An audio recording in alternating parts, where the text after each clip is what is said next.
কি আছে এমন কিছু, কি ছিল প্রভু যিশুর মধ্যে যে এমন একটা দুষ্ট আত্মা, এমন একটা শয়তানি আত্মা কোনো ব্যক্তির মধ্যে কাজ করছে? লোকরা ভাই তাই কন্ট্রোল করতে পারছে না, দুনিয়া হয়রান, লোক হয়রান, পরিবার হয়রান, কিন্তু যীশু খ্রিস্টের সামনে সেই ব্যক্তি প্রভুকে প্রণাম করছে একদম ঝুঁকে। কেন? যীশু খ্রিস্টের মধ্যে যেটা ছিল সেটা হচ্ছে অধিকার ছিল। যীশু খ্রিস্টের মধ্যে এত অথরিটি ছিল, ঝড়কে থামিয়ে দিয়েছিলেন প্রভু যীশু। একটা সমাজের অধ্যক্ষ, একটা জ্ঞানীগুণী ব্যক্তি প্রভুর কাছে এসে প্রণাম করে বলছে, প্রভু আমার মেয়েটা মারা পড়লো, আমার মেয়েটাকে সুস্থ করো। হালেলুয়া! কি এমন ছিল প্রভুর মধ্যে? দুষ্ট আত্মা প্রভুকে প্রণাম করছিল, লোকরা প্রভুকে প্রণাম করছিল, ঝড় ভাই তার সামনে ঝুঁকে যাচ্ছিল। যীশু খ্রিস্টের মধ্যে অধিকার ছিল একদম। আমেন।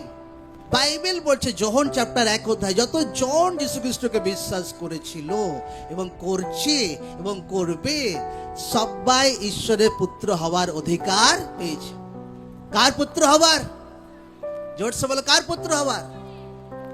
তো ঈশ্বরের পুত্র হওয়ার যদি আমি অধিকার পেয়েছি, মতলব আপনি ঈশ্বরের পুত্র আছেন, আপনি প্রভুকে নিজের জীবন উদ্ধার করতে সবে স্বীকার করেছেন, আপনি ঈশ্বরের পুত্র আছেন, আপনি ঈশ্বরের কন্যা আছেন। যদি বাপ যদি এত পাওয়ারফুল হয়, তার বাচ্চা পাওয়ারফুল হবে কিনা? জোরসে বলো, হ্যাঁ কিনা? হ্যাঁ কিনা? 100 গুণ হবে ভাই, ডবল হবে। কারণ যীশু খ্রিস্ট নিজে বলেছে যে আমার থেকে তোমরা বড় বড় কাজ করবে। যীশু খ্রিস্ট নিজে বলেছে যে আমার থেকে তোমরা বড় বড় কাজ করবে।